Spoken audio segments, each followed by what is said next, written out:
আসসালামু আলাইকুম। ফিজিশিয়ান টোনের পক্ষ হতে সবাইকে জানাই ঈদ মোবারক। আমি doctor S M Imtiazur Rahman. Physician টোনের পক্ষ থেকে সবাইকে জানাচ্ছি প্রীতি ও শুভেচ্ছা আজকের ঈদ কাপল শো অনুষ্ঠানে। আজকের ফিজিশিয়ান টোন ঈদ কাপল শো অনুষ্ঠানে আমরা আমন্ত্রণ জানিয়েছি ডাক্তার শাহানুর হাসান, সহযোগী অধ্যাপক, বঙ্গবন্ধু শেখ মুজিব মেডিকেল বিশ্ববিদ্যালয়। তিনি একজন রেটিনা বিশেষজ্ঞ। এছাড়া উনি কাজ করছেন বাংলাদেশ আই হসপিটাল ধানমন্ডি ব্রাঞ্চে। এছাড়াও যুক্ত হচ্ছেন আমাদের সাথে ওনার সহধর্মিণী ডাক্তার শাহনাজ হাসান, সহকারী অধ্যাপক, বারডেম জেনারেল হাসপাতাল। উনি একজন গ্লুকোমা বিশেষজ্ঞ। এছাড়া উনি কাজ করছেন বাংলাদেশ হাই হসপিটাল ধানমন্ডি ব্রাঞ্চে। আমরা সবাই আপনাদেরকে ঈদের শুভেচ্ছা জানাচ্ছি, ঈদ মোবারক। আপনাদেরকে অসংখ্য ধন্যবাদ ফিজিশিয়ান টোনের পক্ষ থেকে। আপনাদের জানাই আন্তরিক শুভেচ্ছা, অভিনন্দন। ধন্যবাদ আমাদের সাথে যুক্ত হওয়ার জন্য। ধন্যবাদ ইমতিয়াজ, ধন্যবাদ ফিজিশিয়ান টোনকে। ধন্যবাদ সবাইকে। ধন্যবাদ। প্রিয় দর্শক, আমরা এই ঈদের অনুষ্ঠানে, যেহেতু গতকালকে ছিল ঈদুল আজহা, ঈদের আনন্দকে আমরা বহুগুণে বাড়িয়ে নিতে আমরা শুনতে চাই ডাক্তার শাহানুর এবং ডাক্তার শাহনাজ দম্পতির না জানা রং বেরঙের নানা কথা। প্রথমেই ডাক্তার শাহনাজ আপুর কাছে জানতে চাই, সময়ের সাথে সাথে জীবনের রং বদলায়, কেমন লাগে কৈশোরের ঈদ আর এখনকার ঈদের পার্থক্যগুলো? এই প্রশ্নটা খুব সুন্দর একটা প্রশ্ন ইমতিয়াজ। ঈদ তো ঈদের কাছে বলেছিলাম। আচ্ছা আচ্ছা আচ্ছা, ধন্যবাদ ডক্টর ইমতিয়াজ। আসলে দুইটা একেবারেই ডিফারেন্ট। শৈশবের ঈদ ছিল আমাদের একেবারেই ডিফারেন্ট। আমরা ভাই বোন বেশি ছিলাম।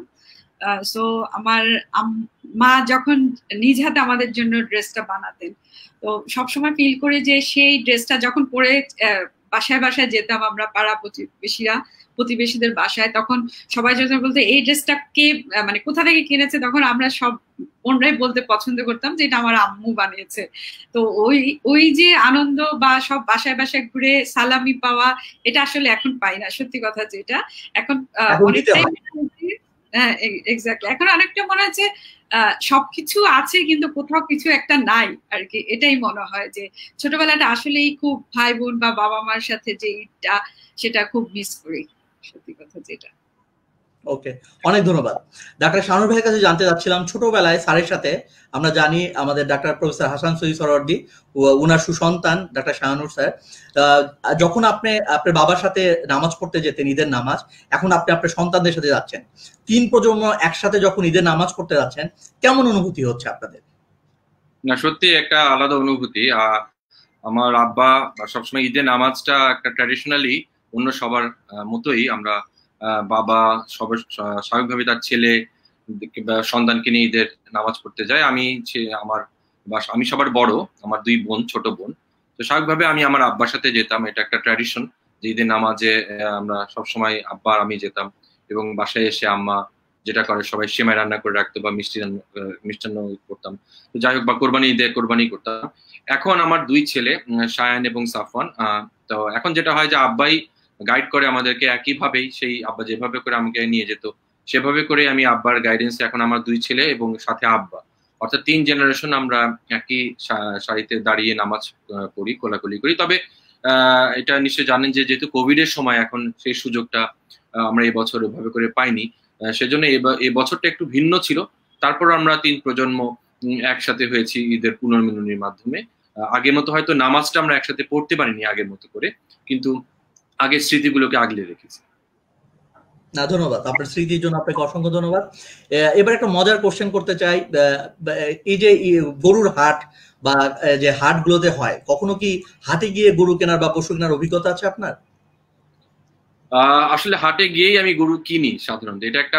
এটা আমার কোরবানিদের বাড়তি আনন্দ, এবং আমি আমার আব্বার সাথে, এটা সবারই, আমি জানি যে ইমতিয়াজও নিশ্চয়ই আমার সাথে একমত হবে, বা ছেলেরা যারা আছে, একটা আলাদা ডেফিনেটলি একটা আনন্দ। আমি আমার আব্বার সাথে যেতাম ছোটবেলায়, আব্বা আমাকে নিয়ে যেত, এবং সেইখান থেকে, সেই ট্র্যাডিশন থেকে গরুটার চয়েসটা আমার না হলে আব্বা কিনতেন না গরুটা। সো ওরকম একটা মানে চয়েসের ব্যাপার থাকতো গরু, যেটা সবার মধ্যে আছে, যে গরুর শেপ, চয়েস বা রং এর কালার, যদিও এটার সাথে কোরবানির সরাসরি কোনো সম্পর্ক নেই, কিন্তু একজন যখন একটা ইয়াং জেনারেশন যায়, তারা অনেক কিছু দেখে গরুটা কিনতে চায়। তো যাই হোক, ওটার সূত্র ধরে আমার ছেলেরা এখন, বিশেষ করে আমার বড় ছেলেকে নিয়ে এবং ছোট ছেলেকে নিয়ে আমার যাওয়ার সুযোগ হয়েছে, এবং আমার আব্বা আমার সাথেও ছিলেন। গত বছরও আমরা একসাথেই গরু কিনেছি। তো এইটা একটা অন্য ধরনের স্মৃতি, এবং প্রতি বছর আসলে হাটে যেই আমাদের গরুটা কেনা হতো। খুব ভালো। ছেলেরা কি যেতে চায় আপনার সাথে?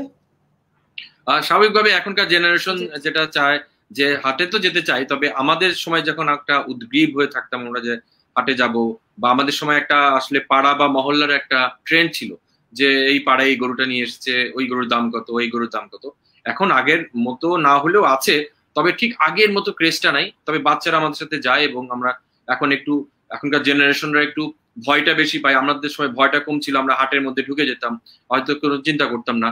তো এখন ট্র্যাডিশনটা আমরা রেখে দিয়েছি, তবে আমার মনে হয় যে আগে এটা আরো বেশি ভাবে আমরা মজাটা উপভোগ করতাম। এখন তারাও যায়, তারাও মজা উপভোগ করে, কিন্তু হয়তোবা ঠিক আগের মতো যে মজা নিয়ে আমি যেতাম, আমার মনে হয় যে সেই মজাটা এখনকার ডিজিটাল যুগে কিছুটা ঘাটতি হয়েছে। না সেটাই, ডিজিটাল যুগে তো অনেক কিছু চেঞ্জ হচ্ছে, এখন তো অনলাইনেও পশু কেনা যাচ্ছে, সেখান থেকেও হয়তো বা আগ্রহটা হারিয়ে ফেলেছে অনেকটাই। তারপরে সব মজা তো সব জায়গায় পাওয়া যায়। প্রিয় দর্শক, আমরা শুনছিলাম ডাক্তার শাহানুর এবং শাহনাজ আপুর কথা।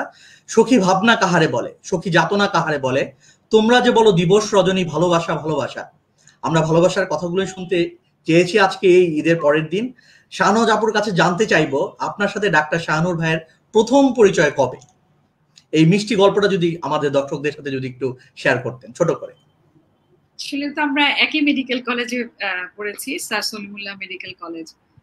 তো প্রথম থেকেই তো বেসিক্যালি পরিচয়, তবে যেটা বলবো যে ফার্স্ট ইয়ার থেকে বেসিক্যালি ও একটু ক্রিয়েটিভিটি বেশি, মানে কালচারাল অ্যাক্টিভিটি বেশি আছে, কবিতা আবৃত্তি করতো বা মঞ্চ নাটক এসব। তো আমার যদিও খুব বেশি দেখা হয় না, কারণ আমি বাসা থেকে আসলে মেডিকেলে যাওয়া আসা করতাম, দেখা হয়নি। কিন্তু ও খুব মানে কথা বলতে পছন্দ করে, সেইভাবেই কিন্তু আমরা একটু চাপা স্বভাবের ছিলাম, কিন্তু ও খুব ওটা ব্যারিয়ার ক্রস করে বেসিক্যালি ও কথা বলতে পারতো। যেটা আমাদের কোনো প্রোগ্রাম বা কোথাও গেলে ওই সবার আগে জিজ্ঞেস করতো এসে যে বাসায় কিভাবে যাব, যে রাত হয়ে গেল কোনো প্রোগ্রাম। তো সেই সূত্র থেকেই বেসিক্যালি ওর পরিচয়। তবে যেটা বলবো যে আমাদের একটা আউটিং হয়েছিল ফার্স্ট ইয়ারে, তো সেখানে একটা পাজল গেম ছিল, যেটা যে একটা সবাই জানে, এটা সবারই আসলে এক্সপিরিয়েন্স আছে, যে একটার পর একটা কাগজ ছিঁড়ার পরে একটা কথা আসে। তো ওর ভাগে যেটা লাস্টে পড়েছে, তো সেখানে ও একটা আমি আসলে কথাগুলো বলতে চাচ্ছি না, এটা খুবই পার্সোনাল, আমার কখনো বলাও হয়নি, ও ইনফ্যাক্ট জানে না। সেখানে একটা খুব সুন্দর উপমা দিয়ে একটা কথা ছিল যে ও কাকে ওইটা দিতে চায়, সো ও এসে আমাকে বেসিক্যালি ওটা দিয়েছিল ফার্স্ট ইয়ারে। যদিও আমি বলবো যে আমাদের ফার্স্ট ইয়ার থেকে ফিফথ ইয়ার পর্যন্ত কিন্তু আমাদের কোনো রিলেশন ছিল না, বাট আমরা ইয়ারমেট ছিলাম। ইয়ারমেট ছিলাম, বন্ধুত্বটা ছিল। আমাদের সম্পর্কটা আসলে মানে প্রেমের সম্পর্কটা হয়েছে আসলে ফিফথ ইয়ারে এসে। তো আমরা একই ক্লাসে এবং একই সেকশনেই ছিলাম, একই ব্যাচে ছিলাম। সো যেটা হয়, ও কিন্তু প্রতি ঈদে ওর ফ্রেন্ড ছিল আমাদের, আমি যেই কল্যাণপুর থাকতাম, ওর ফ্রেন্ড সহ কিন্তু আমাদের বাসায় ঈদে আসতো। তো এটা অ্যাকচুয়ালি ফ্রেন্ডশিপ ছিল, বাট আমার মনে হয় পরের পার্টটুকু ওর মুখ থেকে শুনলেই ভালো হয়, যে কখন আমাদের রিলেশন হয়। প্লিজ। না, এটা তো আসলে মজার ঘটনা। যে কোনো একটা স্বাভাবিকভাবে ইয়ারমেট হিসেবে তো আমি শাহনাজকে আগে থেকেই চিনি, এবং যেটা ও বললো যে আমার একটা কালচারাল ব্যাকগ্রাউন্ড, মানে বিভিন্ন ধরনের কালচারাল অনুষ্ঠানে সবার সাথেই আমাদের দেখা সাক্ষাৎ হতো। তো আমাদের ইয়ার শেষে ফিফথ ইয়ারে গিয়ে একটা র্যাগ হয়, আমার মনে হয় ইমতিয়াজ মেডিকেল কলেজের র্যাগেও স্বাভাবিকভাবে আমি যেহেতু অনুষ্ঠানের সাথে রিলেটেড ছিলাম, আমাদের ইয়ারের র্যাগের কনভেনার আমি ছিলাম, এবং সেই কনভেনারের ধরে বিভিন্ন ধরনের আমরা ব্যাচ ওয়াইজ, আমাদের যেমন A B C D E batch থেকে ব্যাচ ওয়াইজ আমরা একটা কম্পিটিশন করেছিলাম, যে এক ব্যাচ আর এক ব্যাচকে দেখাবে নাকি রিহার্সেল হচ্ছে, আমরা একেবারে স্টেজে কম্পিট করবো এবং দেখবো যে কারটা সব থেকে ভালো হয়। তো আমি আর শাহনাজ আমরা একই ব্যাচে ছিলাম, এবং সেই সূত্র ধরে ওই র্যাগের সময়ও আমাদের একটা ফ্যাশন শো ছিল, এবং সেই ফ্যাশন শোর আমি কোরিওগ্রাফার হিসেবে ছিলাম, শাহনাজও ফ্যাশন শোর একটা পার্ট ছিল। তো সেই ঘটনা থেকে আসলে একটা ঘটনার পর একটা ঘটনায় আরো সম্পর্কটা আরো গভীর হয়, এবং আমাদের একটা প্রেমের সম্পর্ক গড়ে ওঠে, এবং আলটিমেটলি যেহেতু আমরা দুজনেই দুজনকে চিনতাম, দুজনেই দুজনকে বুঝতাম, সেখান থেকে আমরা আমাদের পরবর্তীতে প্রেম, এবং তারপরে আমরা ইভেনচুয়ালি আমাদের মানে ম্যারেজের দিকে সেটা টার্ন নেয়। খুবই সুন্দর। প্রিয় দর্শক, আমরা যেটা বলছিলাম যে আসলে কিন্তু এরকম সুইট স্টোরি কিন্তু সবার লাইফেই কম বেশি আছে। আর আপনারা জানেন যে যারা বেসিক্যালি মেডিকেল স্টুডেন্ট যারা হয় তারা কিন্তু বেশিরভাগই কিন্তু ম্যাক্সিমামই আমার দেখা মতে ম্যাক্সিমাম কিন্তু ডক্টর কিন্তু সাধারণত যে সহধর্মিনী যে হয় বা তার যে লাইফ পার্টনার হয় ম্যাক্সিমামই কিন্তু চিকিৎসকই হয়ে থাকে। খুব স্বাভাবিক, কারণ এত দিনের পথ চলা, এতদিন একসাথে বেড়ে ওঠা, সেখান থেকে আসলে এরকম মন দেয়া নেওয়া হতেই পারে। তা আমরা এটাকে খুব মানে পজিটিভলি দেখি, বিকজ একজন ফিজিশিয়ানের যে মানে আইডিওলজি এটা কিন্তু একজন ফিজিশিয়ানই খুব ভালো মতো বুঝতে পারে, বিকজ রাতে কাজ করতে হয়, দিনে কাজ করতে হয়, এই জিনিসটা কিন্তু অন্য প্রফেশনালরা আসলে অ্যাকসেপ্ট করতে পারে না। থ্যাংক ইউ সো মাচ আপনার এই সুইট স্টোরিটি ফিজিশিয়ান টোনের সাথে শেয়ার করার জন্য অসংখ্য ধন্যবাদ। আপু যেমনটি বলছিলেন ওনার বেড়ে ওঠা কল্যাণপুরে, আমি যতটুকু জানি শাহনাজ ভাই আপনার বেড়ে ওঠা মোহাম্মদপুরে। আপনার স্কুল কলেজের গল্পগুলো যদি একটু বলতেন, আমি জানি আপনি খুব ভালো স্পোর্টসম্যান ছিলেন, আপনার স্কুল কলেজের গল্পগুলো যদি একটু ছোট করে বলতেন। না, ইমতিয়াজ অনেক প্রশংসা করছেন আমাকে ডাইরেক্টলি ইনডাইরেক্টলি, বাট আসলে ব্যাপারটা হচ্ছে যে স্পোর্টসম্যান মানে আমি স্কুলে ছিলাম। আমার স্কুল হচ্ছে রেসিডেন্সিয়াল মডেল স্কুল, এটা খুবই পরিচিত একটা স্কুল, যারা মোহাম্মদপুরে থাকেন তারা সবাই চেনেন স্কুলটাকে। এবং এটা এখন সব স্কুলের মধ্যে অনেক বড় বড় মাঠ আছে এবং খেলাধুলা হতো, এবং আমি ক্রিকেট খেলতে বেশি পছন্দ করতাম ফুটবলের পাশাপাশি। সো আমার স্কুলের অনেক স্মৃতি আছে যে আমার ফ্রেন্ডরা ছিল। আমি বেসিক্যালি যখন আমাদের স্কুলের সাংস্কৃতিক অনুষ্ঠান হোক বা খেলাধুলার অনুষ্ঠান হোক সেগুলোতে চেষ্টা করতাম পার্টিসিপেট করতে। তবে স্কুলের ব্যাপারটা ইমতিয়াজ একটু আমি ভিন্ন একটা স্বাদ দেবো। স্কুলে বেসিক্যালি আমি একটা ভালো স্টুডেন্টের ইমেজ ছিল আমার, আমি রেসিডেন্সিয়াল মডেল স্কুলের ফার্স্ট বয় ছিলাম। সো তখন অনেকটা আমরা যেটাকে বলি আতেল টাইপের একটা ইমপ্রেশন ছিল আমার অন্য বন্ধুদের কাছে। সো যেটাকে ইংলিশে বলে অনেকে নার্ড। আমার ছেলেরাকে নার্ড বলে, আমি একটু বলে রাখছি। ওইরকম একটা ইমপ্রেশন ছিল, যেহেতু আমি ফার্স্ট বয় ছিলাম এবং হয়তো আমার যারা বন্ধু এখন আমার সাথে খুবই ক্লোজ, হয়তো সেই সময় হয়তো বা একটু ওই থাকে না যে ভালো স্টুডেন্ট হিসেবে একটু দূরত্ব ছিল, কিন্তু পরে আমি বুঝতে পেরেছি যে ওরাও আমাদের আগাগোড়া। সেটা একটা আলাদা স্মৃতি যে খেলাধুলা বা আমার সাংস্কৃতিক অঙ্গনের পাশাপাশি বেসিক্যালি আমার কলেজের পরে ওই পার্টটুকু বেশি আমি সাংস্কৃতিক দিকে যাই। কিন্তু স্কুলে থাকা অবস্থায় আমি একটু পড়ুয়া টাইপের ছিলাম এবং আমার সবকিছুর কেন্দ্রবিন্দু ছিল পড়াশোনা, স্যার ম্যাডাম, পড়াশোনা। তো ওইটা একটা আলাদা ধরনের একটা স্মৃতি ছিল আমাদের স্কুলে। এবং পরবর্তীতে বেসিক্যালি আমি ঢাকা কলেজে চলে যাই, এবং ঢাকা কলেজেও কিন্তু একটা পরিচিত কলেজ এবং একটা ভিন্ন এনভায়রনমেন্ট। আমাদের বিভিন্ন স্কুল থেকে ওখানে কলেজে আসতো, তো সেখানে একটা বড় ফ্রেন্ড সার্কেল হয়। তো এই দুইটা ইনস্টিটিউট থাকে আমার একটা বড় ফ্রেন্ড সার্কেল। আমি খুব লাকি যে আমার একটা বড় একটা ফ্রেন্ড সার্কেল আমার হওয়ার সুযোগ হয়েছে এবং সেই সুযোগে আমি অনেকে পেয়েছি। ওকে ওকে, থ্যাংক ইউ সো মাচ। ছোটবেলা থেকে আমার চশমা যারা পড়তো তাদেরকে খুব ব্রিলিয়ান্ট মনে হতো, কেন জানি আমি জানতাম না। মানে ছোটবেলা থেকে আমার খুব মনে হতো যে যারা চশমা পড়ে তার মানে অনেক খুব ব্রিলিয়ান্ট হয়। তা আজকে কিন্তু আমরা কিন্তু মিলে ফেললাম। ব্রিলিয়ান্ট চশমাটা মানে এটা কি কেন জানি একটু কোরিলেট করে বোধ হয়। যাই হোক, ডাক্তার শাহনাজ আপুর কাছে জানতে চাচ্ছি মেডিকেল লাইফ আপনার কেমন ছিল, এবং আপনি যেদিন প্রথম অ্যানাটমি ডিসেকশন রুমে গেলেন সেদিন আপনার অনুভূতিটা কেমন ছিল? মেডিকেল লাইফটা আমার আসলে খারাপ যায়নি আর কি, অনেক ভালোই গিয়েছে।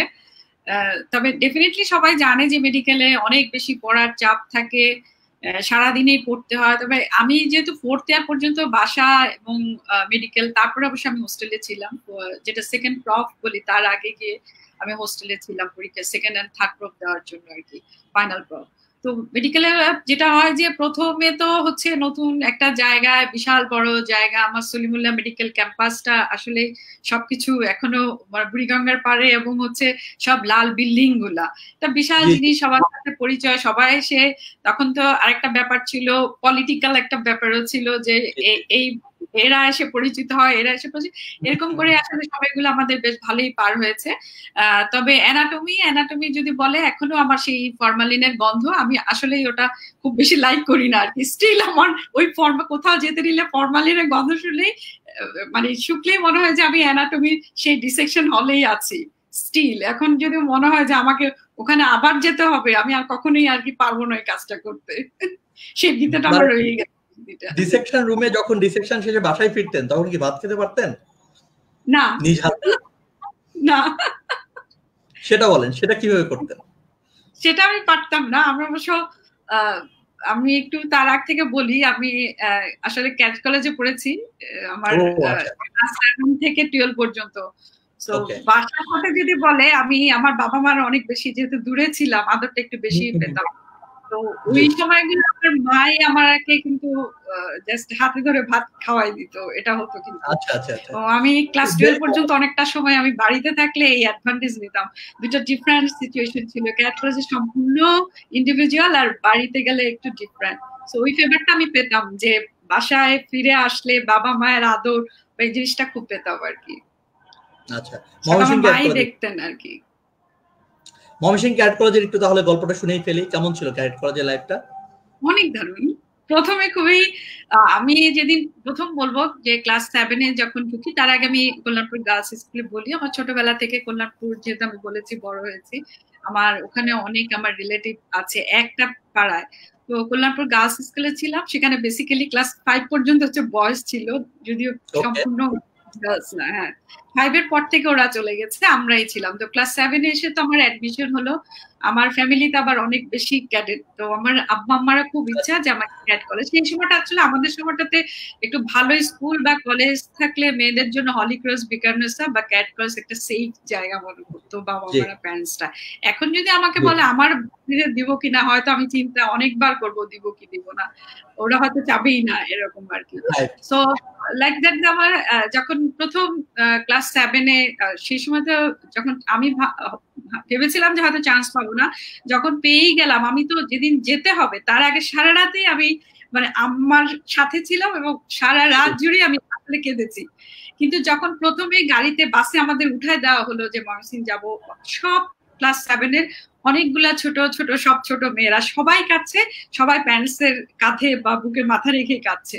তো যখন উঠিয়ে দিল তখনও আমাদের মন খারাপ, যখন আমরা ওখানে গেলাম তখনও সবার মন খারাপ। কিন্তু ধীরে ধীরে আসলে সার্কেলটা, মানে জাস্ট 50 গার্লস আমরা একই সময় গেলাম, আমাদের সিনিয়র আপারা আমাদের রিসিভ করলো, আমাদের টিচার্স ছিল যারা খুবই, এখনো আমাদের সাথে বেসিক্যালি ফেসবুক বলেন বা আমরা পেশেন্ট দেখা আসে অনেকে, এখনো এত ভালো রিলেশন। আর ফ্রেন্ডদের কথা বলতে বলবো যে আমরা আসলে যখন ছুটি শেষ হয় 21 দিন বা 1 মাসের ছুটি শেষে আমরা যখন ক্যাট কলেজে আবার ফিরে যেতাম, আমরা সারা রাতেই বেসিক্যালি কথা বলতাম আর কি। এত ঘটনা, সবাই এত ক্লোজ হয়ে গিয়েছি যে আমরা যে যেখানে আছি, এখন দেশের অনেক জায়গায় কিন্তু বিভিন্ন দেশে ছড়িয়ে আছে আমাদের ফ্রেন্ডরা, বাট স্টিল আমরা কানেক্টেড। এখন মনে হয় যে ওরা ছাড়া আমাদের মানে কিভাবে আমরা বড় হতাম বা কিভাবে চলতাম এটাই বুঝতে পারি না। মানে ভেরি গুড রিলেশন আছে আমাদের। ওই ফিলিংসটা বেসিক্যালি টোটালি ডিফারেন্ট, যে আমাদের সাথে ওদের রিলেশন, সবার সুখটা ভাগ করা, সবার জিনিস একই সময় আমরা খাচ্ছি, একই সময় পড়ছি, পড়ার মাঝে দুষ্টামি, টিচারদের ফাঁকি দিয়ে কিছু করা, এইগুলো আসলে বলে কখনোই শেষ করা যাবে না। যেহেতু এটা ফিমেল ক্যাডেট কলেজ ছিল, তাহলে কো এডুকেশনের এটা প্রভাবটা কি কখনো মনে হয়েছে? যখন আপনি ইন্টারমিডিয়েট বা একটু বুঝতে শিখলেন তখন কি মনে হয়েছে? কো এডুকেশনের অভাব তো ফিল করি নাই, বরং ওখানে এসে মনে হয়েছে সবাই এমন কেন। সলিমুল্লাহ যখন ফার্স্ট আসছে, মনে হচ্ছে এই কেউ একজন হল থেকে এক সময় বের হয়ে যাচ্ছে, আরেকজন ঢুকছে, কেউ পড়বে, কেউ ঘুমাতে যাচ্ছে, এত বেশি ডিফারেন্স যে আমাদের মনে হচ্ছে মানে সব কেন ডিসিপ্লিন না। আমরা তো ওখানে সবাই করতাম একই সাথে, তো ওটাও সবাই আসলে একসময় অ্যাডজাস্ট হয়ে যায়, সেটাও একসময় সলিমুল্লাহ অ্যাডজাস্ট হয়ে গেছে আর কি, যে ওটা ম্যানেজ করা যায় বেসিক্যালি। সেটাই না, সেটাই ক্যাডেট কলেজে যারা পড়ে তারা অনেক বেশি ডিসিপ্লিন হয়, এবং আমরা দেখি যে ক্যাডেট কলেজে যারা ম্যাক্সিমাম পড়ে ম্যাক্সিমাম ডিফেন্সে চলে যায়। আপনার কি ডিফেন্সে যাওয়ার কোনো ইচ্ছা ছিল এর আগে? কখনো ডিফেন্সের জন্য কখনো ট্রাই করেছিলেন? কোথায়? ডিফেন্সে? না, আমি কখনো ট্রাই করিনি, কারণ আমার বাবার একটাই স্বপ্ন ছিল, আর কোথাও না, আমাকে ডাক্তারি পড়াবে, এটা আমার বাবার সম্পূর্ণ ইচ্ছা। আর আমিও অবশ্য আশেপাশে দেইনি, জাস্ট মেডিকেলি পরীক্ষা দিয়েছি, হয়েছে। ওকে, আপনার বাবা মা কি করছেন, মানে কি করেন? বাবা কি করতেন? আমার বাবা ছিলেন বেসিক্যালি, উনি ছিলেন হচ্ছে ফিজিক্যাল ইয়েতে ছিলেন, তো যেটা হচ্ছে এখন বাবা কিছু করছেন না, রিটায়ারমেন্টে আছেন বেসিক্যালি। আমার মা হাউস ওয়াইফ বরাবর, আমাদের জন্যই। আমার বাবার বেসিক্যালি জবটা ছিল হচ্ছে চাঁদপুরে ছিলেন, তো আমাদের বাড়ি কিন্তু চাঁদপুর, তো বাবা চাঁদপুরে থাকতেন আর ঢাকা আসতেন আর কি, এভাবে। তারপরে তো রিটায়ারমেন্টে চলে গেছেন, এখন বাসায় আছেন। চাঁদপুর আর উত্তরবঙ্গ মিল হয়ে গিয়েছে, তাই না? একেবারেই অপোজিট। একেবারে। ডাক্তার শাওন ভাইয়ের কাছে জানতে চাচ্ছিলাম, যেদিন প্রথমে স্টেথোস্কোপ গলায় দিলেন সেদিনকার অনুভূতি কেমন ছিল? যখন ওয়ার্ডে যেতেন তখনকার অনুভূতি কেমন ছিল? প্রথম যেদিন ওয়ার্ডে শাহনাজ ভাইয়ের কাছে জানতে চাচ্ছি। আচ্ছা, আমার স্টেথোস্কোপের অনুভূতি তো আসলে মানে আসলে ওভাবে করে আসলে চিন্তা করি নাই আমার স্টেথোস্কোপের আলাদা করে অনুভূতি। আমি আসলে মোরালেস একটু আড্ডাবাজ ছিলাম, একটু পড়াশোনার পাশাপাশি এক্সট্রা কারিকুলার অ্যাক্টিভিটিতে ছিলাম। সো আলাদা করে ওই ইমোশনটা আমাকে আলাদা করে মানে ধাক্কা দেয় নেই, যেহেতু আমার আব্বা ডাক্তার, আম্মা ডাক্তার, আমাদের একটা ট্র্যাডিশনালি ডাক্তারের ব্যাপারটা। সো ওই জিনিসটা রাদার দায়িত্ববোধটা বরঞ্চ ধাক্কা দিয়েছে। মানে ইমোশনাল পয়েন্টে থেকে আমি বলবো যে একটা দায়িত্ববোধ, যে যখন স্টেথোস্কোপটা আসলো কানে বা আমরা স্টেথোস্কোপটা গলায় আসলো, যেটা প্র্যাকটিক্যাল, যেটা বলতে যাচ্ছেন যে প্র্যাকটিক্যাল এক্সপিরিয়েন্সের দিকে যখন যাচ্ছে ইন্টার্নশিপ বা পরবর্তীতে, তখন আসলে একটা জিনিস হচ্ছে শেখার ব্যাপার, একটা জিনিস হচ্ছে অ্যাপ্লিকেশনের ব্যাপার একেবারে রোগীর। তো সেখান থেকে আসলে হ্যাঁ প্রায় অনুভূতি তো সব ডক্টরেরই থাকে, কিন্তু তার সাথে দায়িত্ববোধের ব্যাপারটা বোধহয় একটু বেশি ছিল। তখন আমরা বুঝতে পেরেছিলাম যে না, আমরা এখন রিয়েল জগতে যাচ্ছি। সো এটা একটা আলাদা অনুভূতি বলা যায়। না, সেটাই মেডিকেল থার্ড ইয়ার থেকে আসলে মেইনলি শুরু হয়, দায়িত্ববোধটা শুরু হয়, পেশেন্ট দেখা শুরু হয়, স্টেথোস্কোপ, ব্লাড প্রেশার মাপা শুরু হয়, প্রেসক্রিপশন লেখা একটু একটু করে শিখতে হয়। এটার আসলে অনুভূতিটা আসলে ভিন্ন রকমের। একটু আইটেম এবং কার্ড নিয়ে কোনো ভীতির গল্প, মজার কোনো গল্প আছে কিনা আপনাদের ফার্স্ট ইয়ার থেকে ফিফথ ইয়ার পর্যন্ত? কার্ড নিয়ে অনুভূতির গল্পটা আসলে মানে মজার গল্প তো সো আমরা কার্ড নিয়ে অনুভূতি যে গল্পটা, মজার গল্প তো সবারই থাকে কম বেশি। আমার এরকম একটা গল্প বলবো না, দেখা যেত যে আমরা স্যারদের কাছে আইটেম যখন দিতাম, মাঝে মাঝে এটা মনে হতো যে স্যাররা একটু কোনো স্যার বা ম্যাডামকে যখন দেখা যেত যে কাউকে বেশি ফেভার করছে, কাউকে কম ফেভার করছে, তখন ভাবতাম যে স্যাররা বোধহয় এটা ছেলেরা ভাবে যে মেয়েদেরকে একটু বেশি ফেভার করছে, আমাদেরকে করছে না, ওভাবে করে হয়তো চিন্তা করতাম। তা কার্ডের একটা অনুভূতি, একটা মজার গল্প আছে ইমতিয়াজ, সেটা হচ্ছে আমরা একটা স্টাডি ট্যুরে গিয়েছিলাম। স্টাডি ট্যুর বলবো না, ব্যাপারটা হচ্ছে যে তখন আমরা স্টাডি ট্যুরের নামে ঘুরতে যাওয়া, যেটা তো ঘুরতে যাওয়ার জন্য কিছু আইটেম আমাদের যারা অর্গানাইজার ছিল তাদের আইটেম পেন্ডিং ছিল, বা প্লাস আমাদের অন্যান্য যারা ঘুরতে গিয়েছিল, তো আমাদের একই সাথে পেন্ডিং হওয়ায় আমার ফরেনসিক এবং কমিউনিটি মেডিসিন, তখন দুইটা পাশাপাশি পেন্ডিং আইটেম হচ্ছে। তো আমরা দৌড়দৌড়ি করছি। আমি ফরেনসিকের জন্য প্রিপারেশন নিয়েছিলাম, কিন্তু কমিউনিটি অপথলজির জন্য প্রিপারেশন নেইনি। কিন্তু কমিউনিটি অপথলজির ম্যাডাম, যিনি যার কাছে আমরা আইটেম দিতাম, তিনি 5 জনকে বসাতেন এবং সবাইকে একই প্রশ্ন করতেন। এবং একই প্রশ্ন করাতে আমার বন্ধুরা বললো যে তোকে তো একই প্রশ্নই করবে, তো তুই ফিফথে বসবি, তো প্রথম, দ্বিতীয়, তৃতীয়, চতুর্থ যে সংজ্ঞাটা বলবে তুই সেই সংজ্ঞাটা মুখস্থ করে ফেলবি, তখন তুই 5% সংজ্ঞাটা মুখস্থ হয়ে যাবে, তুই তখন বলে ফেলবি। সো ওই আইটেমটা তুই দিয়ে তো, এবং এইটাতে আমি ফরেনসিকের পাশাপাশি কমিউনিটি অপথলজিতে বসলাম, এবং বসার পরে এক্স্যাক্টলি ঠিক মনে নেই, কোন একটা সংজ্ঞা আমাকে ধরেছিল যে হোয়াট ইজ দিস, আমাকে না, আমার ফার্স্ট পার্সন, আমি তো 5%। তো প্রথম 4 জনের প্রিপারেশন ভালো, প্রথম 4 জনের যখন শুরু করে এমন একটা ফোর্সে শুরু করে যে বুঝতে পারছেন যে জানে সংজ্ঞাটা, সে কিন্তু একটা কনফিডেন্স নিয়ে শুরু করে, এবং শুরু করার সাথে সাথে ম্যাডাম থামিয়ে দিচ্ছে, আচ্ছা তুমি এটা জানো, তুমি বলো, বলে second person, third person, fourth person পুরো সংজ্ঞাটাই যায় নাই, কারণ সবাইকে ম্যাডাম থামিয়ে দিচ্ছে, সবাই জানে। তখন আমি পড়ে গেছি বিপদ, আমি 5% পুরো সংজ্ঞাটা না জানা পর্যন্ত আমি বলতে পারছি না। তো আলটিমেটলি তখন একটা বিব্রতকর পরিস্থিতি হয়েছিল, যে যতটুকু পর্যন্ত বলেছিল আমার 4% আমি ততটুকু পর্যন্ত বলেছিলাম, এবং আমাকে ম্যাডাম আটকাই দেয়নি বা বাধা দেয়নি, আমার দিকে তাকিয়েছিল, এবং আমি আসলে ওই আইটেমটাতে খারাপ করেছিলাম। তো ওটা একটা মজার এক্সপিরিয়েন্স বলা যেতে পারে। না, থ্যাংক ইউ সো মাচ। আপুর কোনো মজার কোনো এক্সপিরিয়েন্স আছে এই ব্যাপারে, আইটেম এবং কার্ডের ব্যাপারে? আসলে আইটেম আর কার্ডগুলা, বিশেষ করে আইটেম গুলা যারা সবসময় একটা প্যাথেটিক মনে হয়, যে আইটেমের আগে আমরা ফ্রেন্ড ছিলাম যারা একসাথে বসে ওইগুলা কাভার দেওয়ার চেষ্টা করতাম। তো সেই সময় আমাদের অবশ্য অনেক মজার কয়েকজন ফ্রেন্ড, কিছু কিছু থাকে কিন্তু খুব ভালো বুঝাতে পারে, পরে আবার কিছু শুনেই দেয়, আমরা আবার কেউ থাকি শুনি আবার বুঝি, দুইটাই করার চেষ্টা করি। তো প্যাথোলজিতে আমাদের এক স্যার ছিলেন, উনি হচ্ছে খুবই কড়া, মানে সহজেই পাস করা যেত না। তো যখন একবার দুইবার একটা প্যাথোলজির আইটেম যখন দিচ্ছিলাম, তো সেই সময় আমাদের যখন আমাদের এই ফ্রেন্ডের মধ্যে একজন ছিল, তো ও একটু লম্বা ফর্সা ছিল, স্যার যখন ওর কাছে যেত ওই সময়টা আমাদের আসলে খুব হাসি পেত, কারণ স্যার ওকে মডেল এসব কি কি বলা শুরু করতো। তো সেইগুলা নিয়ে আমাদের অনেকগুলো আসলে স্মৃতি আছে, যে এটা এমনি ফেল বা এইসব নিয়ে খুব বেশি ইয়ে নাই, কারণ সবাই যে আমরাও যে টোকানো একে পাশ থেকে বলে দেওয়া বা চিমটি কাটা এসব ফ্রেন্ড সার্কেল আমরা বসতাম আর কি পাস করার জন্য। ওকে, প্রফের আগে গ্রুপ স্টাডি করেছেন তো? সবাই করে গ্রুপ স্টাডি। এরকম গ্রুপ স্টাডি তো বাসার বাইরে গিয়ে করেছেন, মানে শাহানুর ভাই আপনারা কখনো গ্রুপ স্টাডি করেছেন? আমি আর শাহনাজ আমরা গ্রুপ স্টাডিটা স্বাভাবিকভাবে 5th ইয়ারের যে ফাইনাল যে এক্সামটা ছিল, যেহেতু আমরা র্যাঙ্কের পরে আমরা একসাথেই পড়াশোনা করেছি, সো ওই পার্টে গ্রুপ স্টাডিটা আমি করেছি। আমি আর শাহনাজ আমরা প্রায় 5th ইয়ারের পুরো সময়টা, এবং তার জন্য আমাদের কিন্তু প্রফ পিছিয়ে গিয়েছিল কোনো একটা কারণে, এবং যার জন্য আমরা একটা বড় সময় পেয়েছিলাম। তো ওই সুযোগে গ্রুপ স্টাডি হয়েছে। আসলে আমি বেসিক্যালি একটু মানে গ্রুপ স্টাডি করি না, মানে আমি সাধারণত একা পড়ি, কিন্তু ওই সময়টা গ্রুপ স্টাডি করতে হয়।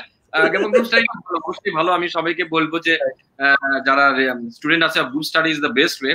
যদিও আমি পার্সোনালি গ্রুপ স্টাডি টাইপের পার্সন না, আমি অনেকটা নিজে টাইপের পার্সন, বাট স্টিল এটা একটা ভালো স্মৃতি ছিল। আমাদের একটা রিডিং রুম ছিল, এবং রিডিং রুমে ইমতিয়াজও জানে যে বা বুঝবে যে মেডিকেল কলেজের যাদের অ্যাফেয়ার থাকে তারা পড়ে, তাদের একটা টেবিল ফিক্স থাকে, ওখানে যারা বসে সিনিয়রদের টেবিল থাকে, জুনিয়ররা বসতে পারে না, জুনিয়র একটু টেবিল পায় না, তখন আবার এরকম বিভিন্ন ধরনের মানে মজার মজা। সবাই তো আসলে মেডিকেলে পড়াশোনাকে কেন্দ্র করেই বেশ এরকম মজার মজার স্মৃতি তো আসলেই থাকে। গ্রুপ স্টাডির একটা আলাদা মজা আছে।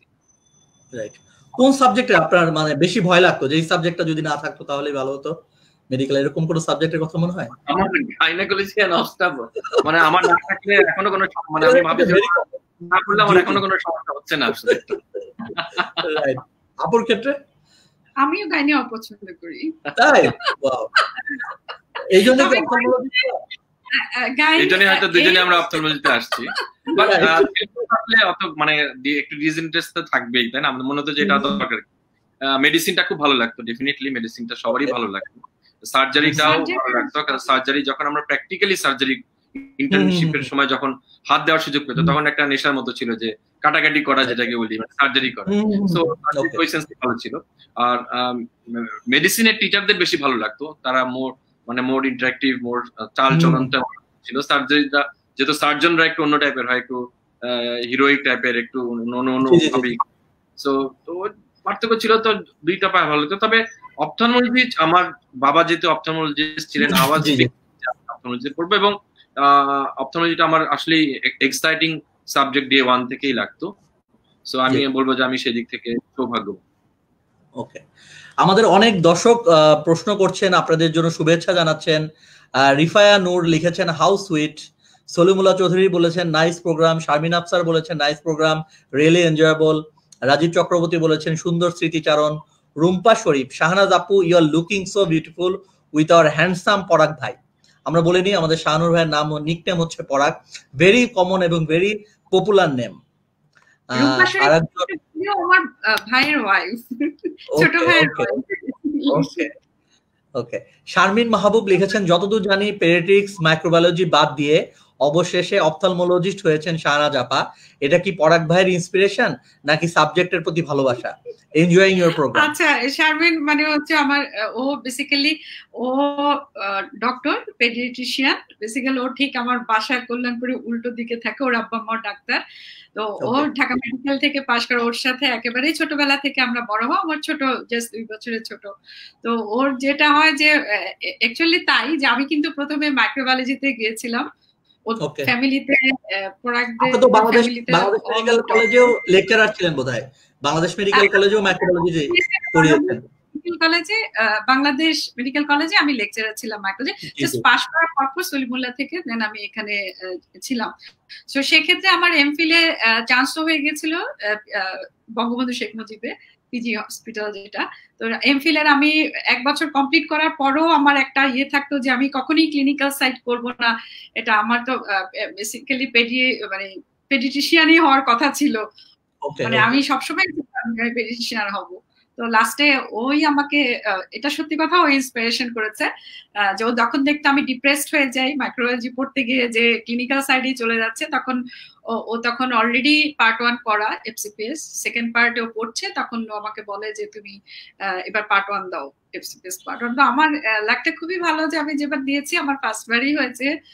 বেসিক্যালি যে আমি তখন অবাক হয়ে গেলাম। তারপর আমি অলরেডি ট্রেনিং এ তখন পিজিতে মাইক্রোবায়োলজি ছেড়ে কিন্তু পিজি হসপিটালে বিএসএমএ তে আমি অলরেডি অনারিতে জয়েন করে ফেলেছি, কিন্তু মাইক্রোবায়োলজি ওখানে ছিল।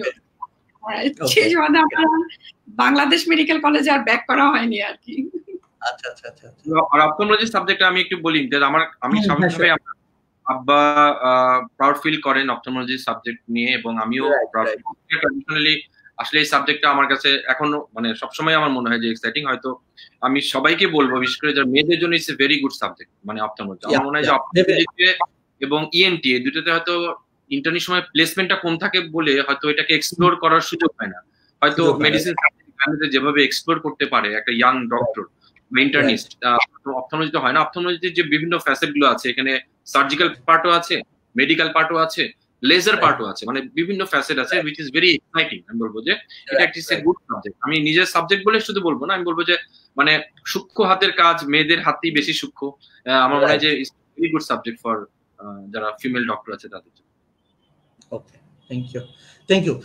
আমরা শুনছিলাম ডাক্তার শাহানুর এবং ডাক্তার শাহনাজপুর দম্পতিদের কথা। ওনাদের বিয়ের প্রায় 19 বছর হতে চলেছে। মাশাআল্লাহ। কিয়ামত থেকে কিয়ামত একটা ছবিতে একটা গান ছিল, বাবা বলে ছেলে নাম করবে, সারা পৃথিবী তাকে মনে রাখবে, কিন্তু কেউ জানে না আগামী দিনের ঠিকানা কি। আপনাদের দুটো পুত্র সন্তান আছে, শায়ান এবং সাফওয়ান। তা এই পুত্র সন্তানদেরকে আপনারা আগামী দিনে কিভাবে দেখতে চান? দুজনের কাছে একই প্রশ্ন। প্রথমে শাহনাজ আপুর কাছে জানতে চাচ্ছি, আপনাদের এই দুটো পুত্র সন্তানকে আপনারা আগামী দিনে কিভাবে দেখতে চান? আচ্ছা, এটা আসলে খুবই ভালো এবং যুগ উপযোগী আমি বলবো ডক্টর ইমতিয়াজ। সো আমার বেসিক্যালি প্রথম কথা আমার যেটা মনে হয় যে ওরা ভালো মানুষ হোক, আমি প্রথমে এটা চাই। আমি এবং আমরা ওরা ডক্টর পরাগ যে ও কখনোই বলি না বা কোনো কিছু চাপিয়ে দিব না, এটা সত্যি কথা। যে ওরা ডাক্তারই হোক তাও আমি চাই না। এখনো আমরা দুইজনেই বলি তোমরা ভালো মানুষ হও। আমরা এই দিকটাতে বেশি আসলে জোর দেই যে ওদের পার্সোনালিটি বিল্ড আপ বা ভালো মানুষ হওয়া, এই জায়গাটাতে আমার মনে হয় যে খুব জোর দেই আমরা। ডেফিনেটলি চাবো তো ডেফিনেটলি ওরা ভালো থাকুক। তো ওদের ভালো থাকাটা ওরা যেভাবে চুজ করবে আমরা সেটাকে সাপোর্ট করব, কিন্তু কোনো কিছু চাপিয়ে দিব না। ওকে, শানুর ভাই আপনার? হ্যাঁ, এটা তো ঠিকই বলেছে। আসলে ইচ্ছা তো একটা হয় যে আমার দুই ছেলে আমি স্বাভাবিকভাবে চাবো যে ওরা যদি একজন আমরা চোখের ডাক্তার হয় তাহলে মন্দ নয়। কারণ ট্র্যাডিশনটা আমরা যেটা বলি, আমি সেকেন্ড জেনারেশন অপথলমোলজিস্ট। তো এটা আমাদের পার্শ্ববর্তী দেশ আমার ইন্ডিয়াতে আমার যাওয়ার সুযোগ হয়েছিল ট্রেনিং এ, এবং ওখানে আমরা দেখেছি যে চোখের ডাক্তার এবং অন্যান্য ডাক্তার ট্র্যাডিশনালি ওদের একটা থাকে যে first generation, second generation, third generation. তো থার্ড জেনারেশন যদি ডাক্তার হয় মন্দ নয়। তবে এখনকার জেনারেশন আমরা যেটা করি যে যখন আমার ছেলেরা বড় হচ্ছে বা এখনকার যারা বাচ্চারা বড় হচ্ছে, আমাদের বেড়ে ওঠা এবং তাদের বেড়ে ওঠার মধ্যে অনেক পার্থক্য আছে। তাদের মন মানসিকতা, পৃথিবীটা চেঞ্জ হয়ে গেছে, ঠিক আগের মতো পৃথিবীতে নেই, সবকিছু চেঞ্জ হচ্ছে। এই চেঞ্জের প্রেক্ষাপটে আমি বলবো যে যেটা শাহনাজ বললো যে কোনো কিছু চাপিয়ে দেওয়াটা আসলে কোনো কিছুর জন্যই সুখকর নয়। ডাক্তার হতে পারলে ভালো, না হলে ওদের যদি কোনো পার্টিকুলার আগ্রহ থাকে সে আগ্রহটা পার্সু করা। কোনো একজন ব্যক্তি বলেছিল যে বড় হয়ে কি হতে চাও, উত্তরে বলেছিল বড় হয়ে আমি সুখী হতে চাই। আসলে সুখী হওয়া, ভালো মানুষ হওয়া, এটাই বোধহয় আমাদের কাম্য। বিশেষ করে করোনার পরিস্থিতিতে যখন আমরা ঘরে বন্দি আছি, আমরা যখন দেখছি আমাদের আশেপাশে মানুষজন, আমাদের পরিচিত মানুষজন চলে যাচ্ছে, আক্রান্ত হচ্ছে এবং ফাইট করছে, তখন মনে হয় যে আসলে বেঁচে থাকা, ভালো থাকা, সুস্থ থাকাটাই বোধহয় সব থেকে বড় লক্ষ্য আমাদের পাওয়া উচিত। না, থ্যাংক ইউ। আপনাদের মতামতের জন্য অসংখ্য ধন্যবাদ। এটা একটা মানবিক মানুষের মতামত যে কোনো কিছু আমরা চাপিয়ে দিব না।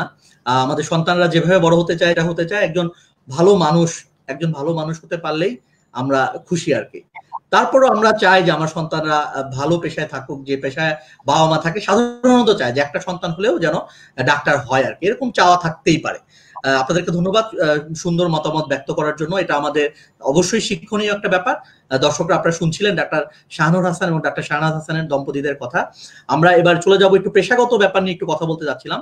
ডাক্তার শাহনাজ আপু, আপনি একজন গ্লুকোমা বিশেষজ্ঞ। গ্লুকোমা একটি ভয়ঙ্কর চোখের রোগ, আমরা জানি। অলমোস্ট চোখ ড্যামেজ হয়ে যায় গ্লুকোমার প্রবলেমের কারণে।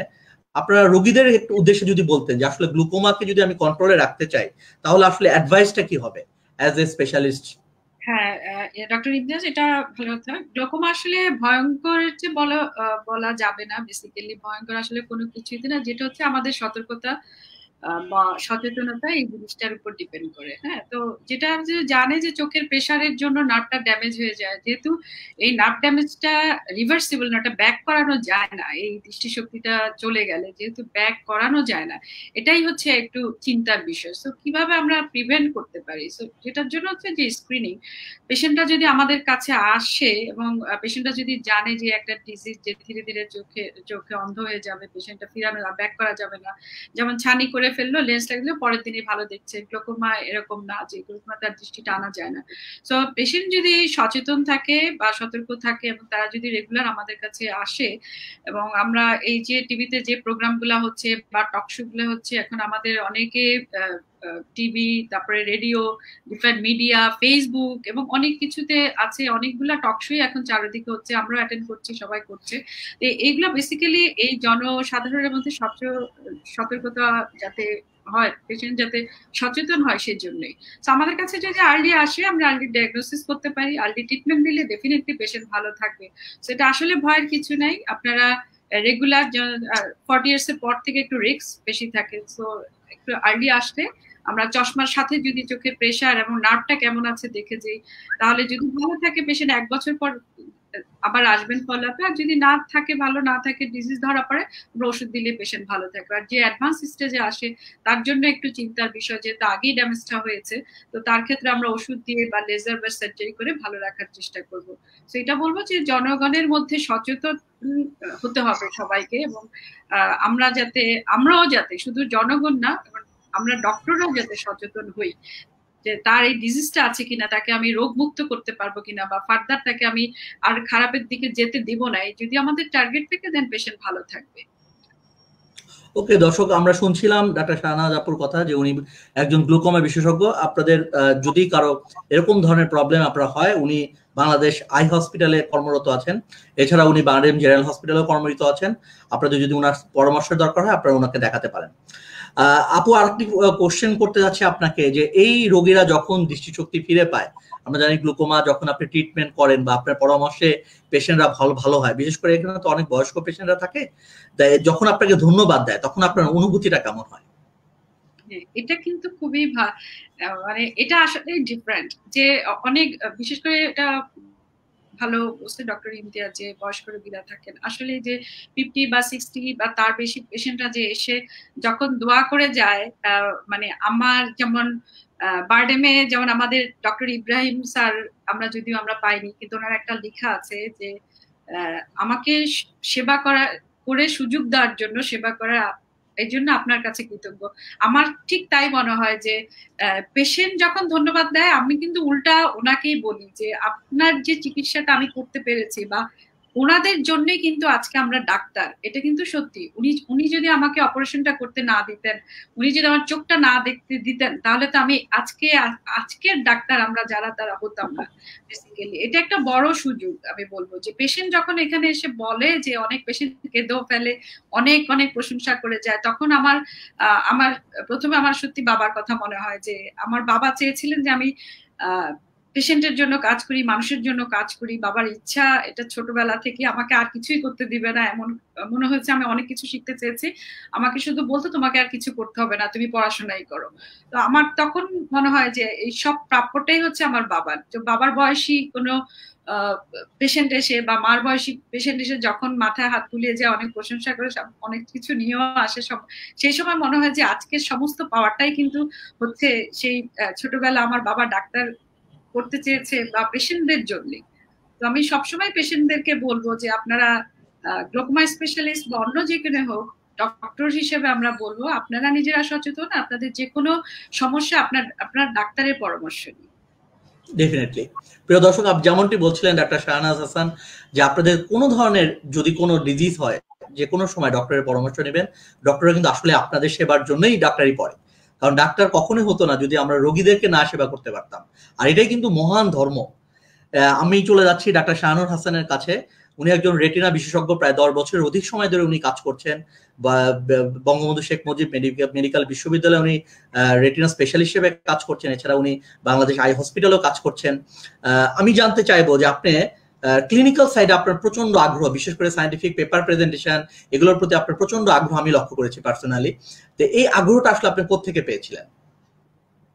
আসলে আগ্রহটা পার্টিকুলারলি কোনো জায়গা থেকে না, আমি বলবো যে আসলে যখন আমরা বুঝতে পারি যে যখন যে কোনো কিছুই যখন আমরা প্রুফ করার চেষ্টা করি, যে স্টুডেন্ট অবস্থায় যখন আমরা বলি যে এটার সংজ্ঞা এটা, তাহলে প্রুফকে অমুক বইয়ে আছে, গাইটনে আছে বা অমুক জায়গায় আছে, কিন্তু যখন ক্লিনিক্যালি একটা জিনিস তখন কিন্তু ক্লিনিক্যাল প্রুফটা কিন্তু আসলে স্টাডিজ বা কেস রিপোর্ট হোক বা যে কোনো সিরিজের মাধ্যমেই করতে হয়।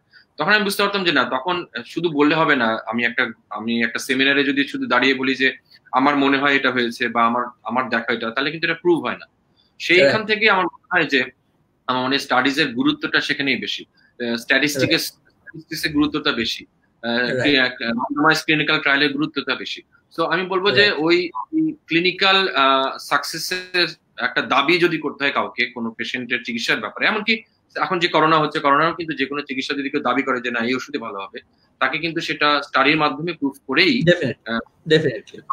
প্রেক্ষাপট থেকে আসলে স্টাডির প্রতি ঝোঁকটা বলা যায়। না, থ্যাংক ইউ সো মাচ। আপনি তো অনেক পেশেন্টকে চোখের এই রেটিনার প্রবলেমের কারণে, রেটিনার অনেক ধরনের ডিজিজ হয়, রেটিনা ডিটাচমেন্ট, রেটিনোপ্যাথি, ডায়াবেটিসের কারণে হচ্ছে, এই ধরনের অনেক পেশেন্টকে আপনি ট্রিটমেন্ট দিয়েছেন, তারা ভালোও হয়ে যাচ্ছে। যেরকম যেমনটি বলছিলেন শাহনাজ আপু, সেমনটি আপনাকেও তো এরকম বয়স্ক পেশেন্ট, বিশেষ করে যারা 50 এবং 60 এজের, তাদের তো রেটিনার প্রবলেমটা অনেক বেশি। সেক্ষেত্রে লেন্স নিয়ে আপনি কাজ করেন, বিভিন্ন ধরনের লেন্স নিয়ে আপনি কাজ করেন। তারা যখন দেখতে পায় তখন তো ডেফিনেটলি আপনাকে অনেক বেশি দোয়া করে। তখন আপনার অনুভূতিটা কেমন হয়? একই যদি করছেন, যদি বলি আপনাকে, কি বলবেন? না, সেটাই অনুভূতিটা একই, যেটা শাহনাজ বললো। আসলে এই অনুভূতিটা আমরা যেটা বলবো, আমার জুনিয়র যারা যদি কেউ শুনছেন বা আমার যারা ডাক্তারি পেশায় আসবেন, যে এই অনুভূতিটা যাতে পুরানো না হয়, মানে এই অনুভূতিটা যাতে মনে না হয় যে না ওনার তো ভালো লাগবেই, অনুভূতিটাকে প্রতিবারই নতুন করে অনুভব করা। অর্থাৎ যখন একজন মানুষ দেখতে পায় না, তার দেখার আনন্দটাকে পুরোপুরি গ্রহণ করে এবং কৃতজ্ঞ থাকা, আমি সেটাই বলবো। যেটা একটু আগে শাহনাজ বলছিল এবং ইমতিয়াজও বললেন, যে আসলে আমি এভাবে দেখি যে একটা পেশেন্ট কিন্তু ডাক্তার পেশেন্ট আছে বলে কিন্তু আমাদের অস্তিত্ব। আমরা যদি বলি যে সিনেমায় যে যারা করে নায়ক নায়িকারা, তারা কিন্তু বলে আমার পুরস্কারের থেকে আমার বেশি পাওয়া হচ্ছে দর্শক, দর্শকরা ভালোবাসা নিয়ে আমি বেঁচে থাকতে চাই। ঠিক তেমনি কিন্তু ডাক্তারদের ব্যাপারটাও তাই, ডাক্তাররা কিন্তু বেঁচে থাকে আসলে পেশেন্টের মাঝে, এবং পেশেন্ট ভালো হবে, পেশেন্ট দু একজন খারাপও হবে, কিন্তু তাকেও টেক কেয়ার করতে হবে এবং প্রপার জায়গায় তাকে অনেক সময় রেফার করতে হয়, মানে পুরো কমপ্লিট যে কেয়ারটা, এটা যদি আমরা করতে পারি এবং পেশেন্টের প্রতি যদি সত্যি ফিলিংস থাকে, এটা একটা বাই মিউচুয়াল ফিলিং, যে পেশেন্টও ডাক্তারের প্রতি আস্থা থাকবে, ডাক্তারের পেশেন্টের প্রতি একটা ফিলিংস থাকবে। আমার মনে হয় এটা সবারই, এবং সব ডক্টরই আসলে বেসিক্যালি থাকে, আমাদের সবারই আছে, কারো হয়তো প্রকাশ পায়, কারো হয়তো প্রকাশ পায় না। এটা সত্যি একটা সুন্দর অনুভূতি। না, ডেফিনেটলি খুবই ইম্পর্টেন্ট কথা বলেছেন, যে আস্থার জায়গাটা কিন্তু থাকতে হবে, ডক্টর সাইডেও থাকতে হবে, পেশেন্ট পার্টির সাইডেও থাকতে হবে, তাহলে কিন্তু বিশ্বাসটা খুবই স্ট্রং থাকবে। আমরা যে বিভিন্ন ধরনের অনাকাঙ্ক্ষিত ঘটনাগুলো দেখি, সেগুলো কিন্তু অনেকাংশে কমে যাবে। অনেক দর্শক এবং আপনার অনেক ফ্রেন্ডরা কোশ্চেন করেছেন, অনুভূতি জানিয়েছেন। রাশেদ মাহমুদ উনি জানিয়েছেন স্কুলের বন্ধুরা হাজির আছি।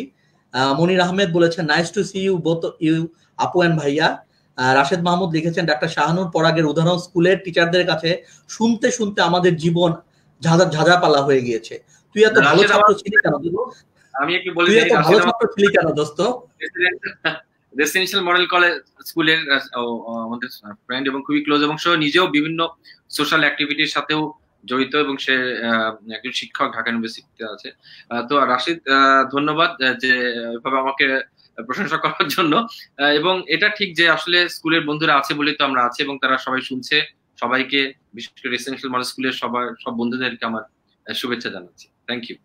আলফাজ মাহফুজুল্লাহ বলেছেন নাইস কাপল, মে আল্লাহ ব্লেস।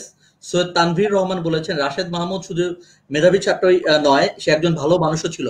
আপনি একজন ভালো মানুষ এবং মেধাবী ছাত্রই নয়, এটাও উনি বলেছেন। আরো অনেকগুলো কমেন্টস বলেছেন, যদি কিছু বলতেন। একজন আরো দুই একটা কমেন্টস পরে আমি আরেকটা পর্বে চলে যাচ্ছি। সাদিয়া নাজ মো ঈদ মোবারক জানিয়েছেন আপনাদেরকে। আরিফুল খান বলেছেন এক্সেলেন্ট প্রোগ্রাম। আল শাহিন বলেছেন এক্সেলেন্ট প্রোগ্রাম। সানোয়ারা ইরানি ডাক্তার শাহনাজ আপুর কাছে জানতে যাচ্ছেন গ্লুকোমা হলে পেশেন্ট বুঝবে কিভাবে, লক্ষণগুলো কি কি, ছোট করে যদি একটু বলতেন।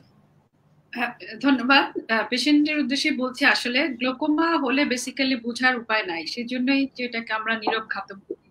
যে রিস্কটা বেশি থাকে যদি ফ্যামিলিতে কারো থাকে গ্লোকোমা, অথবা বয়স যদি 50 ইয়ার্স এর বেশি হয়, অথবা আদার কিছু কারণ থাকে যে স্টেরয়েড জাতীয় কিছু ড্রপ বা যে রূপে আমরা স্টেরয়েড শরীরে, যেমন স্কিনে কোনো ডিজিজ হলেও কিন্তু আমরা স্টেরয়েড অয়েন্টমেন্ট ইউজ করি, ইনহেলার নেই স্টেরয়েড অনেক রূপে, ওটার জন্য কিন্তু চোখের প্রেশার বাড়ে।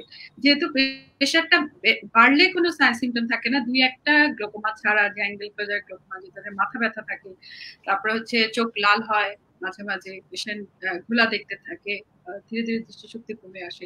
তো আর্লি বোঝার জন্য বেসিক্যালি ডক্টরের কাছে আসতে হবে, স্ক্রিনিং করে পেশেন্ট আমরা বুঝতে পারি, ডক্টর বুঝতে পারে যে পেশেন্টের গ্লোকোমা আছে। তো সেই জন্য আমরা বলবো যে উপসর্গহীন গ্লোকোমাই বেশি। যেহেতু উপসর্গহীন গ্লোকোমা বেশি, সেই জন্য পেশেন্টের কিন্তু বোঝার উপায় থাকে না। তবে কিছু কিছু জিনিস, যে চশমার পাওয়ারটাতে অ্যাডজাস্ট হচ্ছে না, বারবার একটা পেশেন্টের চশমা চেঞ্জ হচ্ছে, তার পরিধিটা কমে আসছে, বা মাথা ব্যথা তার করে, চোখটা মাঝে মাঝে লাল হয়, মাথা ব্যথার সাথে বমি বমি ভাব এরকম হয়, ওরকম হলে সাথে সাথে কিন্তু ডক্টরের কাছে, চক্ষু বিশেষজ্ঞের কাছে আসতে হবে। চক্ষু বিশেষজ্ঞ ফাইন্ড আউট করবে। যদি গ্লোকোমা স্পেশালিস্ট হয় উনিও দেখতে পারবেন, চক্ষু বিশেষজ্ঞ হলে উনিও দেখতে বলতে পারবেন যে গ্লোকোমা হয়েছে। অনেক ধন্যবাদ। আসলে আমার মনে হয় যে আপনি যেমনটি বলছিলেন যে স্ক্রিনিংটা এবং টেস্ট করাটা, বা বছরে অন্তত 2 বার বা 3 বার একজন অপথলমোলজিস্টকে দেখে নিলে সবচেয়ে ভালো, যে আসলে চোখের কি কি প্রবলেম গুলো হচ্ছে। তাহলে কিন্তু আমরা অনেক রোগ থেকে কিন্তু রক্ষা পেতে পারবো। পরিবেশ মনে একটু ভারী হয়ে যাচ্ছে, কি বলেন আপনারা? পরিবেশ আমরা একটু জ্ঞানী গুণী কথা বলতে, আমরা কিছু মজার কিছু র্যাপিড কোশ্চেন আপনাদের জন্য বলবো। প্রথমেই ডাক্তার শাহনুর হাসানকে বলবো, খুব অল্প সময়ের মধ্যে অ্যান্সার গুলো দিতে হবে। কয়েকটি কোশ্চেন করবো, মজার কিছু কোশ্চেন। এখন পর্যন্ত পাওয়া প্রিয় উপহার আপুর কাছ থেকে? এখন পর্যন্ত পাওয়া প্রিয় উপহার যদি বলি, মানে পার্থিব উপহারের মধ্যে আমাকে একটা মোবাইল গিফট করেছিল, তো ওটা আমি খুব অবাক হয়েছিলাম আর কি, যে প্রিয় উপহারের মধ্যে আমি ওকে মোবাইল অন্যভাবে সারপ্রাইজ দিয়েছিলাম, এটা আমরা বলতে পারি। আর উপহারের মধ্যে অনেক যেটা জন্মদিনে অনেক সময় আমাকে জানায় না যে ও জন্মদিন ও পালন করছে, ওর বোন বাসায় নিয়ে আসে, বা এমন একটা ভাব দেখায় যে ইনসিডেন্টালি ওরা আসছে, কিন্তু আসলে জন্মদিনের জন্যই আসছে। এভাবে করে ও আমাকে সারপ্রাইজ দিয়েছে, এটা আমার খুব ভালো লাগে। এক্সেলেন্ট। আপনার পড়া এবং দেখা মুভি মানে বা বই লাস্ট কোনটা পড়েছেন বা দেখেছেন মুভি মনে পড়ে? মুভি আমি একটু ইংলিশ মুভি বেশি দেখি। আমার একটা মুভি দেখতে পাই না, সো 1.5 আওয়ার মুভি দেখি। আমি বেসিক্যালি সাইকো থ্রিলার টাইপের মুভি বা ওরকম কিছু মুভি দেখি, ক্রাইম মুভি। তো এখন সবাই বোধহয় বাসায় বসে নেটফ্লিক্স এবং অন্যান্য ভাবে দেখে। তো আমি ফ্র্যাকচার দুটো মুভি আছে, দুটাই সাইকো মুভি। আমি লাস্ট এই দুটো মুভি দেখেছি, যদি স্পেসিফিকলি বলতে। ফাইন। আপুর হাতের প্রিয় রান্না কোনটি আপনার? এটা খুব সুন্দর একটা প্রশ্ন। মানে ওর হাতের রান্না আমি বলবো যে ও খিচুড়ি এবং ডিম ভাজি এবং ওই রিলেটেড যে রান্নাগুলো, ওটা আমার খুব ভালো লাগে। এবং সে আসলে যখন আমাদের অ্যাফেয়ার ছিল এবং আমাদের বিয়ে হয়, তখন ও খিচুড়ি দিয়ে আমার মন ভরেছিল, এবং এখনো ও খিচুড়িটা আমার খুব ভালো লাগে। সবকিছু ভালো লাগে, পার্টিকুলারলি। ফাইন। শেষ কোশ্চেন, জীবনের শ্রেষ্ঠ অর্জন এখন পর্যন্ত? এখন পর্যন্ত জীবনের শ্রেষ্ঠ অর্জন যদি এটা বলতে হয় যে মানে আমার 2 সন্তান, আমি যদি বলি এভাবে করে যে এটা আমার শ্রেষ্ঠ অর্জন। আর যদি মানে একাডেমিক ভাবে বলতে হয়, তাহলে আমি বলবো যে আমি FRCS করেছিলাম, সেটা আমার জীবনের শ্রেষ্ঠ অর্জন। কারণ আমার বাবা চেয়েছিল যে আমি FRCS করা ডাক্তার হব, মানে ওই অর্থে FRCS করা। আর আলাদা করে আমি ইংল্যান্ডে চলে যাব বা বাইরে চলে যাব ওই অর্থে আমার এই ডিগ্রিটা করা ছিল না। এটা একেবারে বাবার ইচ্ছার জন্য আমি করেছিলাম। তো ওটা আমার একটা অর্জন আপনি বলতে পারেন। Thank you so much. এবার ডাক্তার শাহনাজ আপুর কাছে আসবো। ভাইয়ের কাছ থেকে পাওয়া আপনার এখন পর্যন্ত বেস্ট গিফট কোনটি? ও আসলে আমার একটা জন্মদিনে হঠাৎ করেই আমাদের ছাদে একটা সারপ্রাইজ, আমার ভাই বোনদেরকে নিয়ে একটা প্রোগ্রাম করেছিল, এবং আমার মোবাইলের সিম চেঞ্জ করে কখন আমার ছেলে সহ ও আরেকটা নতুন মোবাইল দিয়েছে অন্ধকারে, আমি আসলে বুঝতে পাইনি। পরে বুঝার পর বুঝছি যে আমি খুব অবাক হয়েছিলাম। মানে ওই রাতে পার্টিটা খুব ভালো ছিল আর কি। ওটা খুব সারপ্রাইজ। প্রিয় ফুল এবং প্রিয় রং? আপনার প্রিয় ফুল কোনটি এবং প্রিয় রং কি? আমার প্রিয় ফুল এখন পর্যন্ত গোলাপি। আর প্রিয় রং যদি বলে, আমি ব্লু খুব পছন্দ করি। বেসিক্যালি ওকে ব্লু এন্ড দুটোই আমার খুব প্রিয়। ওকে, ভাইয়াকে আপনি কোন ড্রেসে দেখতে বেশি কমফোর্টেবল ফিল করেন, স্মার্ট লাগে ভাইয়াকে দেখতে? আমি অপশন বলে দিচ্ছি, Punjabi, shirt, T shirt, suit. ও কোনটাতে কমফোর্ট ফিল করি এটা বলে ওকে পাঞ্জাবিতে ভালো লাগে, এটা সত্যি, ওকে পাঞ্জাবি। আর ও মেডিকেলে প্রায় একটা ফতুয়া পড়তো, এখনো ও ফতুয়া যখন পড়ে বাসায় আমার ওই ফার্স্ট ইয়ারের কথাটা মনে হয় যে ও ফতুয়া পড়ে, ওর অনেক বড় বড় চুল ছিল, ও লাফাতে লাফাতে আসতো কথা বলার জন্য। ওটা আমার সময় মানে এখনো যদি আমি সবার সাথে কথা বলার জন্য সবার সাথে ওকে ইনফ্যাক্ট ইভেন যদি আমি কোনো এখনো স্বপ্ন দেখি, আমি ফার্স্ট ইয়ারে ওই পড়াকেই দেখি। ইনফ্যাক্ট আমার রিসেন্ট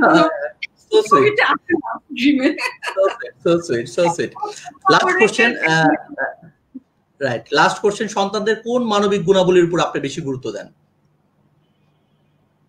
এটা কি আমার কাছে? হ্যাঁ, আপনার কাছে।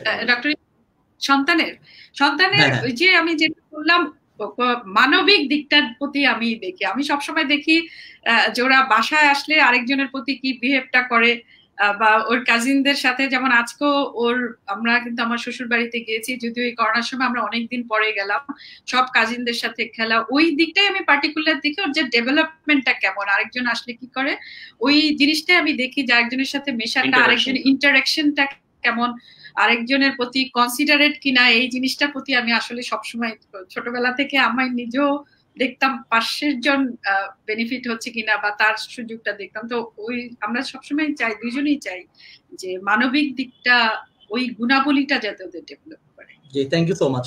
আমরা প্রায় অনুষ্ঠানের শেষ পর্যায়ে চলে এসেছি। আমরা একটু ডক্টর শাহানুর হাসানের কাছে জানতে চাইবো, আপনি কবিতা আবৃত্তি, অনেক ভালো কবিতা আবৃত্তি করেন, যদি 2-4 লাইন আজকে। আমি একটা দুটা কবিতা বারবার আবৃত্তি করি। জি, একটু 2-3-4 লাইন। আচ্ছা, আমি একটা কবিতা খুব সবসময়, এটা মানে যে কোনো জায়গাতেই করি, হয়তো কমন একটা কবিতা অনেকেই শুনেছেন, যাত্রাভঙ্গ নির্মলেন্দু গুণের, আমি সেটা করছি। হাত বাড়িয়ে ছুঁই না তোকে, মন বাড়িয়ে ছুঁই, দুইকে আমি এক করি না, এককে করি দুই। হেমের মাঝে শুই না যবে, প্রেমের মাঝে শুই, তুই কেমন করে যাবি, পা বাড়ালে পায়ের ছায়ায় আমাকে তুই পাবি, তবুও তুই বলিস যদি যাই, দেখবি তোর সম্মুখে পথ নাই, তখন আমি একটু ছোবো, হাত বাড়িয়ে জড়াবো তোর বিদায় দুটি পায়ে, তুই উঠবি আমার নাই, আমার বৈতরণী নাই, নায়ের মাঝে বসবো বটে, না এর মাঝে শোবো, হাত দিয়ে তো ছোবো না মুখ, দুঃখ দিয়ে ছোবো। ধন্যবাদ। অনেক সুন্দর, অনেক সুন্দর। প্রিয় দর্শক, আমরা শুনছিলাম ডাক্তার শাহানুর হাসান এবং ডাক্তার শাহনাজ হাসান দম্পতির কথা। এই গল্প শেষ হবার নয়, এই গল্প চলতেই থাকবে, চলতেই থাকবে। আপনাদেরকে অসংখ্য ধন্যবাদ। ফিজিশিয়ান টোনে আপনারা জয়েন করেছেন, এই ঈদের সময় আপনাদের অনেক ব্যস্ততার মাঝে আপনারা জয়েন করেছেন। লাস্ট আপনাদের কাছে কমেন্টস নিয়ে আমরা অনুষ্ঠানটি শেষ করে দিব। প্রথমে দুটি ডাক্তার শাহনার আপু যদি বলতেন। আপু।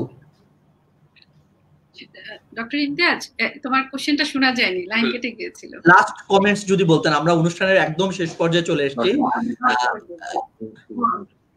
আচ্ছা, ধন্যবাদ ডক্টর ইমতিয়াজ। প্রথমে তোমাকে ধন্যবাদ, ফিজিশিয়ান টোনে আসলে আমরা দুইজনে একটু অপ্রস্তুত যে এই ধরনের প্রোগ্রামে আমরা আগে আসিনি কখনো। তোমাকে অসংখ্য ধন্যবাদ, এবং এটাই তোমাদের ফার্স্ট এপিসোড। আমাদের দুইজনকে সিলেক্ট করার জন্য তোমাকে অসংখ্য। ফিজিশিয়ান টোনের যত দর্শক আছেন এবং আমাদের সাথে যায় আমাদের বন্ধু ফেসবুক ফ্রেন্ডস এবং যারা আমাদের রিলেটিভস যারা কষ্ট করে দেখছেন, তাদেরকে অসংখ্য ধন্যবাদ। সবাই সুস্থ থাকবেন, ভালো থাকবেন। বিশেষ করে বলছি যে এই করোনা সিচুয়েশনে সবার ফিজিক্যাল দিকটা এবং সাথে সাথে আমরা যেটা মানসিক দিক যেটা বলবো, মেন্টাল সিচুয়েশনটা যাতে প্রত্যেকের ভালো থাকে, সেই দিকটাতে যাতে আমরা সচেতন হই। এই যেটা আগে বলছে যে মুভি দেখা, ডেফিনেটলি আমরা প্রতিদিনই অনেক মুভি দেখছি, বই পড়া, এগুলা করে যাতে বাচ্চাদের সাথে ভালো সময় কাটে, সবাই যাতে ভালো থাকেন, এই দোয়াই করি। সবাই আমাদের জন্য দোয়া করবেন। Thank you so much. ডাক্তার শাহানুর হাসান, আপনি যদি লাস্ট কমেন্টস করতেন। অবশ্যই ধন্যবাদ ইমতিয়াজ, আর ধন্যবাদ ফিজিশিয়ান টোন আমাদের কাপল শোতে আমাদেরকে আমন্ত্রণ জানার জন্য। এবং আসলে ব্যস্ততা বলবো না, আমি বলবো যে আমরা খুবই ডিলাইটেড যে আমরা এই শোতে আসতে পেরেছি। আমি সকল যারা শ্রোতা তাদেরকে ধন্যবাদ জানাই, আমার স্কুলের ফ্রেন্ডদেরকে ধন্যবাদ জানাই, আমার কলেজের ফ্রেন্ড, আমার সলিমুল্লাহ মেডিকেল কলেজে যারা ফ্রেন্ডরা আছে এবং বাইরে আমাদের যারা আছে, অনেকে বাইরেও আছে, সবাইকে আমরা বলি যে প্লিজ স্টে সেফ। আমরা যাতে সবাই যেটা বলি যে করোনার সময় আমাদের মানবিক দিকটাকে যাতে আমরা খেয়াল রাখি, মানসিক চিন্তাগুলোকে যাতে পজিটিভ রাখি, আমরা যাতে ভালো থাকি, সবাই সবার জন্য দোয়া করি, এই দিকটা বলবো সবাইকে। এবং ফিজিশিয়ান টোনকে অসংখ্য ধন্যবাদ। অনেক ধন্যবাদ, থ্যাংক ইউ সো মাচ। আপনারা জয়েন করেছিলেন ফিজিশিয়ান টোন, মেইনলি আসলে অনলাইন ভিত্তিক একটি চ্যানেল, এবং আমরা আছি আপনাদের কাছে স্বাস্থ্য, ওষুধ, চিকিৎসা এবং জীবনের উপাদান নিয়ে আমরা কথা বলতে চাই, শুনতে চাই আগামীর কথা। সকল দর্শক, সকল যারা ফ্রেন্ড, যারা আপনাদের ফ্রেন্ড যারা ছিলেন, কলিগ যারা ছিলেন, যারা কোশ্চেন করেছেন এবং অনুষ্ঠানটি দেখেছেন, সম্মানিত দর্শকদেরকে অসংখ্য ধন্যবাদ এবং কৃতজ্ঞতা জানাচ্ছি। আবার নতুন কোনো অতিথির সাথে আবার দেখা হবে। সবাইকে অসংখ্য ধন্যবাদ। ঈদ মোবারক। আসসালামু আলাইকুম। ঈদ মোবারক।